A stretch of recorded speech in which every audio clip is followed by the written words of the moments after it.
My friends, have you ever heard of the age-old riddle? There's 104 days of summer vacation and school comes along just to end it. So the annual problem for our generation is finding a good way to spend it. Beautifully put, if I may say so myself. And the moral of the story is, we all love summer. The weather, the events, etc. But eventually, like everything, it comes to an end. But what if it didn't? What if summer started one day and then just continued on forever? Well, turns out we don't have to imagine, because this actually occurred. Kind of. As instead of forever, it was more like 10 million years of summer, but really at that point, who's counting? Now, you might be starting to feel a bit jelly at this moment for whoever had the luxury of experiencing never-ending warmth and sun. But be careful what you wish for, because this wasn't as paradisey as one might expect, especially seeing that this event went down during a time already kind of dubious to human life, and that was the good old Cretaceous. Now, this might confuse some people, because the Cretaceous, and even the Mesozoic as a whole, is known for having been much warmer than the present, anyways.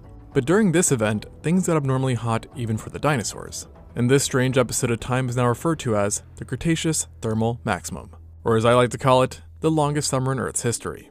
And though you may think the Cretaceous is synonymous with T-Rex, this all actually went down before the Rex was even a thought in evolution's eye, with the beginning of this story taking place about 100 million years ago at the onset of the late Cretaceous. And things were already quite unhinged on the planet. I mean, you had giant theropods like the Spinosaurus and Carcharodontosaurus literally living in the exact same environment, while just across the pond, the flipping Giganotosaurus was stomping around in Argentina at the same time. And that's enough teeth for everyone, no doubt. But don't forget that during these times, depending on where you were dropped in, you would have also needed to worry about supercrocs, megasauropods, giant ornithischians, and then of course, the heat, which to us would have felt nigh unbearable. As 100 million years ago, the Earth was specifically in the Cenomanian stage, and temperatures were already quite high, with mid-latitude seas cracking 31 degrees Celsius in mean temperature, or about 88 degrees Fahrenheit. So swimming in the sea would have felt like a nice indoor, slightly heated swimming pool. And in general, global temperatures were about 10 degrees Celsius, or 18 degrees Fahrenheit warmer than current temperatures, leading to widespread tropical conditions, sprawling forests, and presumably, a lot of bugs. And in the polar region, things were even warmer, in a sense, as it was about 17 degrees Celsius, or 30 degrees Fahrenheit, hotter than current polar conditions. Meaning that, in other words, walking along the beaches of Antarctica would really have just felt like taking a stroll in Switzerland. Might sound pretty picturesque, but with this heat also came much more life to Antarctica and the North Pole. Meaning, your walk could have been interrupted by a few rather unwelcomed faces. Here's the crazy thing though. While unarguably warm, 100 million years ago was just the start. Basically, it was the first day before summer officially began, as something was going on, something big. Yet, you could have only felt it, not seen it, or touched it, because it was happening in the air, and it had to do with a familiar face, CO2. I know, carbon dioxide seems to pop up everywhere and in every event, but this time things were very different, as the atmosphere is basically becoming a soup of this stuff, and the reason for this might have been quite strange. Now, normally you wouldn't expect water to ever be the culprit for a rise in carbon dioxide, but it was in the late Cretaceous. Kind of. And there was specifically one body of water to blame, the Atlantic. The Atlantic today is Earth's second largest ocean, stretching 4,830 kilometers, or 3,000 miles at its widest point, and being large enough to cover literally 17% of all of Earth's surface. So it's hard to imagine that at one point it was smaller, much smaller. And in fact, 180 million years ago, it didn't even exist. But this all started to change when the supercontinent of Pangaea started to break apart, and the space in between Europe, North America, Africa, and South America rifted. And in the space they left behind, water seeped in, creating the Atlantic Ocean. And while the process of its birth was stretched over millions and millions of years, it was still rather violent, in a sense, as its opening led to massive surges in earthquakes and underwater volcanism, drastically raising carbon dioxide levels, especially as the Cenomanian was coming to a close. On top of this, the formation of the Atlantic led to an increase in worldwide sea levels. And when sea levels rise, the amount of land decreases, thus lowering the amount of forests and trees the planet could produce, and therefore causing even higher levels of carbon dioxide. And then on top of all of this, the birth of the ocean also formed a brand new gateway that fundamentally changed the way heat was transported throughout the world, and made the oceans more sluggish, if you will, allowing for greater amounts of heat and carbon dioxide to become trapped, which all eventually had the effect of causing the atmosphere to become a thick soup of this stuff that reached its peak during the Turonian stage, which began roughly 94 million years ago. And so now, at this point, you could say that we had officially entered the most brutal months of summer. Just in this case, the timescale is in weeks, but rather millions of years. and it's estimated that carbon dioxide could have cracked 2,000 parts per million during this time, which, sure, is just a random number to you, but for context, that is 7 times greater than the levels of pre-industrial carbon dioxide, and really is one of the highest concentrations in Earth's history, leading to the days getting longer, or at least it would have felt like that, because it just got cruelly hot. So I'm sure every day felt incredibly drawn out. I mean, we're looking at days where the average temperature seen in mid-latitude seas was about 38 degrees Celsius or 100 degrees Fahrenheit, and that's just the average. And this is 14 degrees Celsius higher than current high averages, making this Earth's hottest known point in the last 200 million years. And as a result, even traveling to certain parts of Russia and Canada would present you with tropical conditions, while the poles themselves actually maintained warm temperate climates. But if you did insist on time traveling back here, I'd recommend that on top of packing a fan to visit most places, I'd also say you should watch another one of my videos as a bit of a guide. As similar to the Carnian pluvial event, it appears that the Cretaceous thermal maximum had impacts on the hydrological system, which in this case resulted in the weather basically amplifying, meaning where it was humid, things just got more wet and rainier, whereas dry areas became even more desolate than before. And something besides weather that was also a lot more extreme during the Turonian was simply geography, as the world was doing some trippy stuff. As briefly mentioned before, the sea levels had risen during this prolonged summer, but I may have been underplaying just how severe the situation really was, as it was in this stage that sea levels possibly reached the highest ever, with water being as high as 300 meters or nearly 1,000 feet more than the present. In other words, over 5 times greater than the height of the Leaning Tower of Pisa. And if something like that happened today, the world would look a bit like this, and humanity would be a-hurting. This astronomical difference in sea level, coupled with the position of Earth's tectonic plates, led to what I call fractured Earth, which I don't think is too hard to see when taking a look at this map, with the seas and oceans essentially marooning many parts of Earth, and creating various large inland seas that submerged much of the coasts and divided continents. Now, this abundance of warm, tropical seas and waters might get you thinking that maybe it's a better idea to man up and just face the dinosaurs of the Turonian. In other words, there ain't no way we should get in the water. But in reality, for a short time during the summer stint, you could actually say the world became slightly safer to be chilling in the water than on land. I know, not the usual. As it turns out that a summer on roids and a bunch of carbon dioxide, along with the changes to the ocean circulations, isn't exactly the best thing for marine life.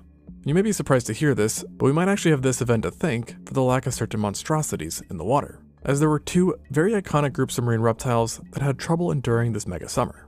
The first group being the ichthyosaurs, an order of marine reptiles who have been a staple within Mesozoic oceans for hundreds of millions of years, possibly even appearing before the Mesozoic during the Permian. And on average, these creatures were often dolphin-like in appearance, but were obviously not their ancestors, being rather very unrelated reptiles.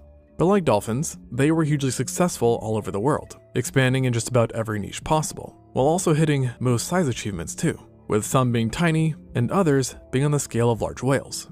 Yet, size could not save them this time, as the changing climate and oceans led to a monumental fall-off for this order, as the shift in underwater environments proved catastrophic, which was definitely not helped by the fact that the ichthyosaurs were already struggling a bit beforehand, having already hit a plateau in diversity. And by the end of the summer, a 150 million-year-old reign had ended. And like I said, they were not the only icons to get permanently erased during these summer days, as another ill-fated group were arguably even more iconic during the later Mesozoic, and have been the undisputed apex predators of the oceans, the pliosaurs. Now these guys were essentially living swimming giant rowboats, except with massive skulls filled with some of the gnarliest teeth you could find on the entire planet. And for millions of years, they had some of the most efficient killers ever seen, being capable of taking out just about anything that they caught, and were in fact so dominating that they even restricted the success of what we now consider the scariest animals in the ocean, sharks.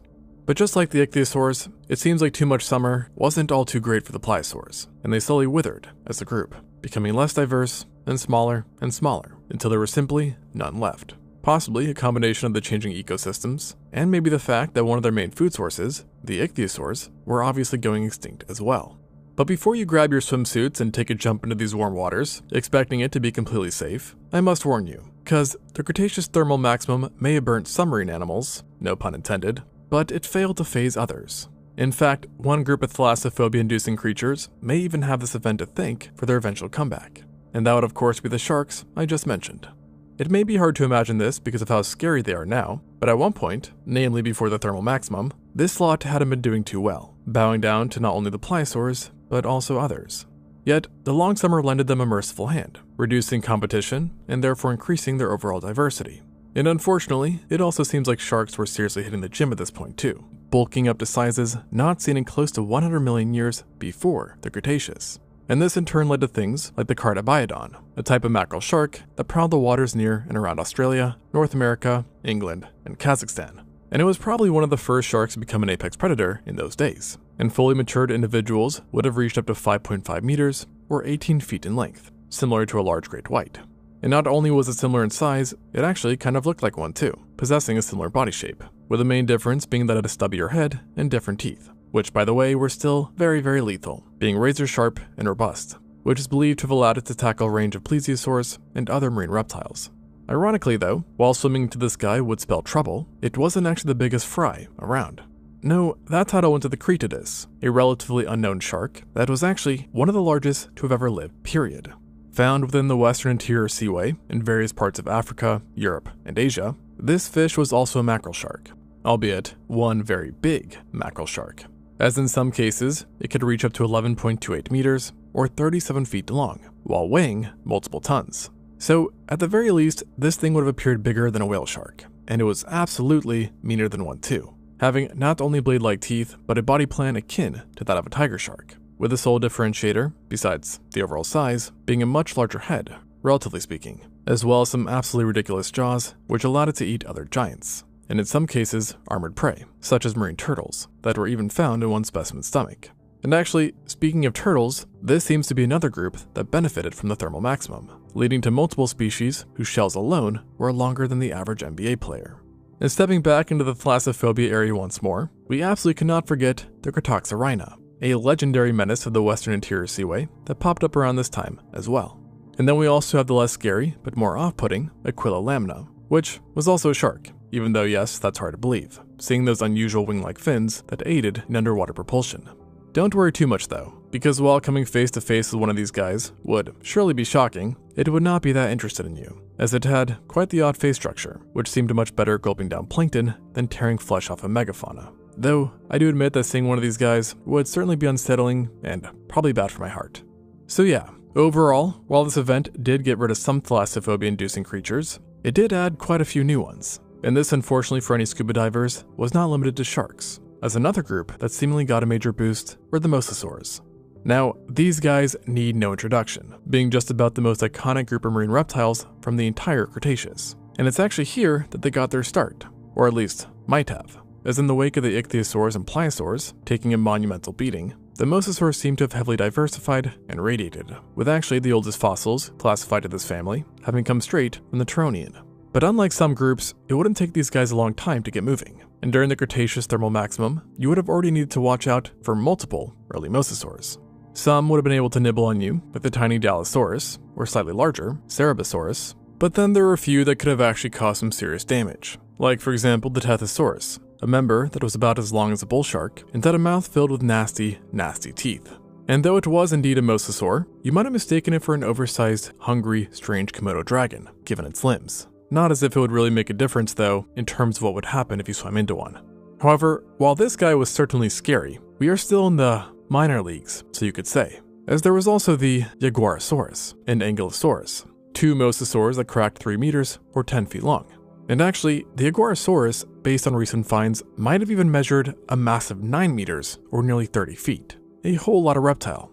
But before you freak out too much, you can take solace in the fact that it did have quite an agile and slender build, compared to later mosasaurs of similar length. Now, that said, there was one last guy on the scene that was definitely not slender, and likely the world's earliest derived mosasaur, and that was the Tylosaurus. I know you're not expecting that guy, seeing that we usually think of this thing as living alongside the Mosasaurus much later on. But yes, in the western interior seaway, you could have seen this guy during the Turonian. Although, while Tylosaurus would one day become one of the largest marine predators of the entire Cretaceous, it did remain on the smaller size during the Turonian, as the earliest species were about 23 feet long, as opposed to later ones, which might have reached nearly double the size. However, these first Tylosaurs were still much more robust than the Jaguarosaurus, allowing them to hunt a large range of prey, including many things, by the way, which were much larger than us. So watch out. But like I said, while the waters of this time did house some questionable creatures, I'd still have picked it over the land, as green just meant many more problems than blue. For starters, on land, the oppressive heat would have felt a lot more uncomfortable. And then of course you also had the dinosaurs, lots and lots of them. And opposed to the waters, we didn't see that much extinction in dinosaurs or other terrestrial animals during the thermal maximum. Rather, the event just caused more of a shakeup that you could argue made dinosaurs even mightier than previously. To be exact, the increase in temperature and shift in climate led to an overhaul in land environments, with savannas becoming more common, while flora seemingly diversified in large parts thanks to the higher levels of CO2. And who likes bigger trees? Simple, big animals that like to munch on said trees. And what group of animals already has a lot of big plant lovers? Yep, you guessed it, the dinosaurs. And of all the groups, it was of course the sauropods who were the largest. Prior to this monumental summer, sauropods were already doing pretty well, being found across the globe and achieving massive sizes. I mean, just look at the 31 meter or 102 feet long Patagotitan that lived in South America during the Aptian stage and could have weighed up to 57 tons, meaning you could fit over 7 fully grown elephants into just one of them. However, things got even crazier after the thermal maximum hit, with sauropod diversity ballooning, especially in latitudes below the equator. And interestingly enough, their average sizes reached a breaking point, perhaps thanks to all the oversized trees, which in turn ultimately gave us what is for now considered the largest dinosaur of all time, and the biggest thing to have ever walked the planet, the Argentinosaurus.